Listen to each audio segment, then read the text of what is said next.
estamos, né, numa sequência, a ideia mesma era começarmos em agosto, em setembro, mas a gente começa agora dando alguns ensaios e aí a gente já está aqui, ó, já falamos sobre evangelhos, né?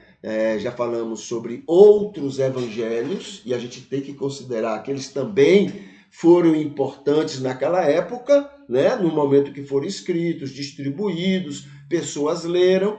Tá bom? Foi bênção naquela época. Agora, no desenrolar, o que é chamado de o cânon, não é? Que é os vários momentos quando os livros foram sendo escolhidos como livros ideais, então esses livros, esses vários evangelhos ficaram de fora, tá bom? Mas eles não são de jogar fora, né? A gente tem que ter respeito e algum aprendizado com eles também.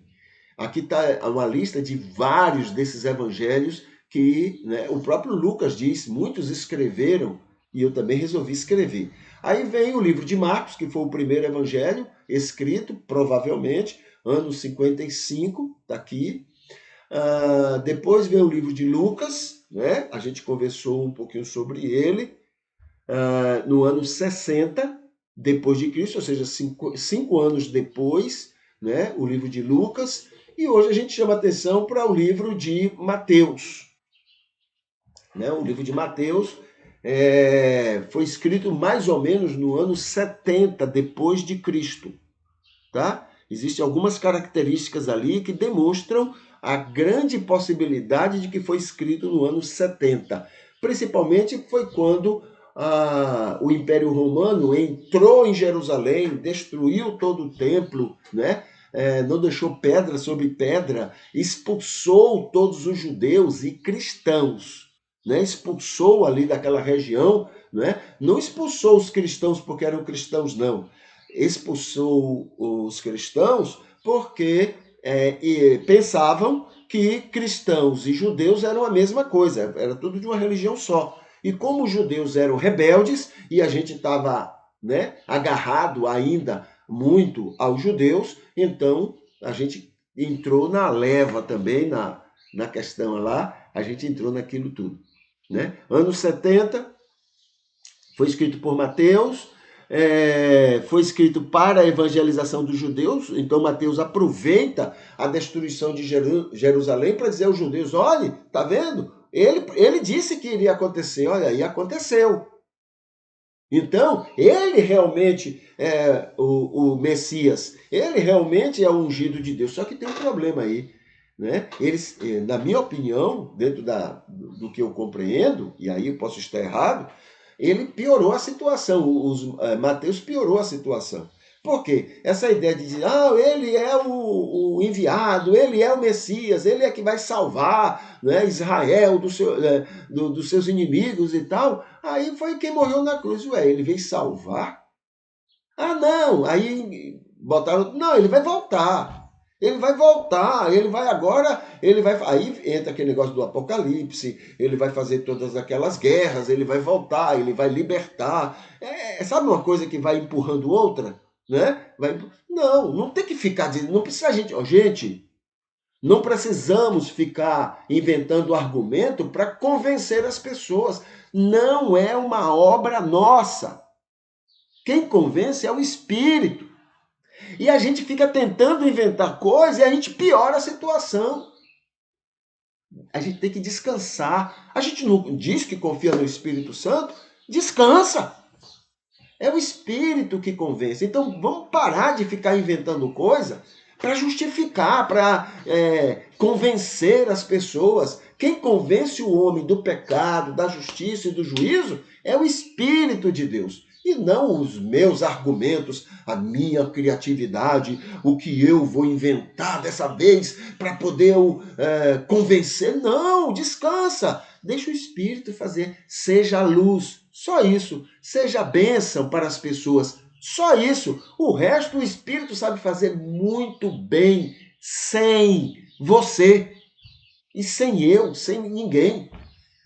Mas não, a gente fica inventando coisas. Gente, venham, aceite ele, porque ele é o Messias, ele é o Salvador, ele é que veio libertar Israel. E morreu na cruz. E agora?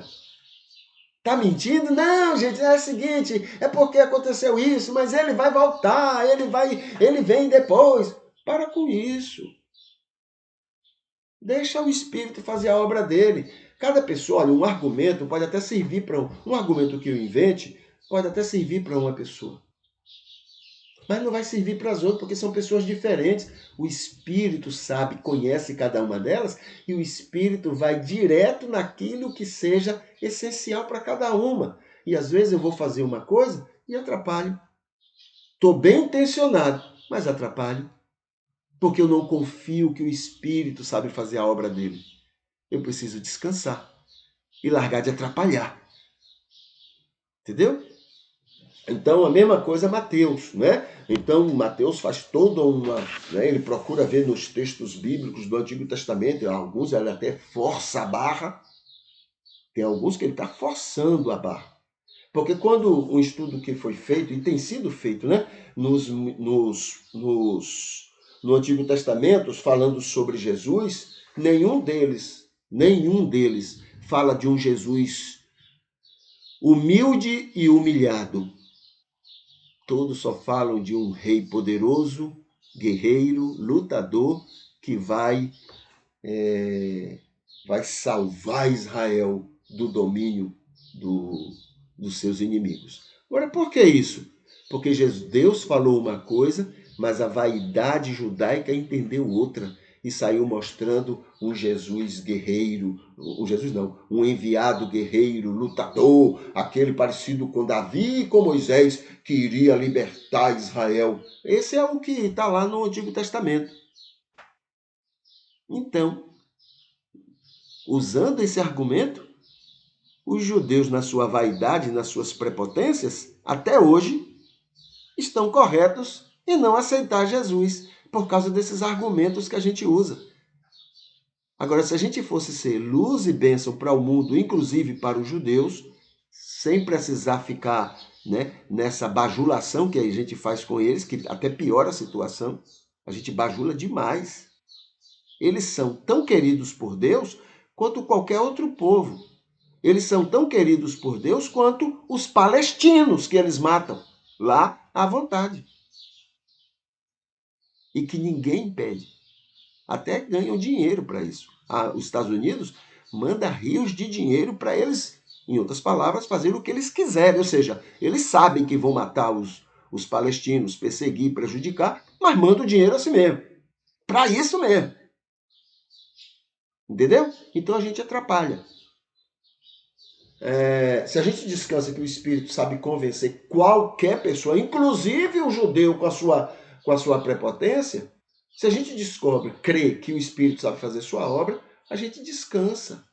Mas não, porque a gente não crê.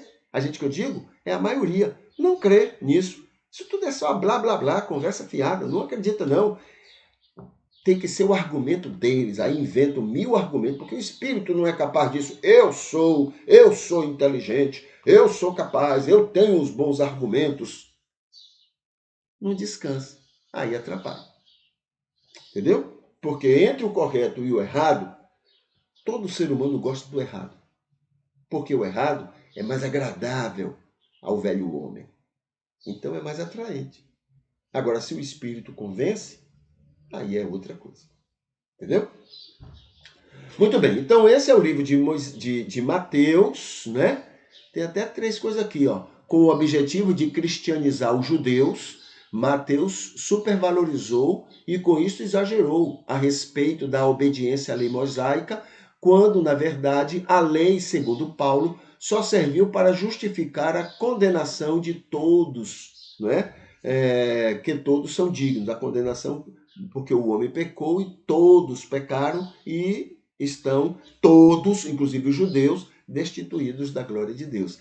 Mas Mateus fez um jeitinho lá para mostrar, não, os judeus, não sei o que e tal.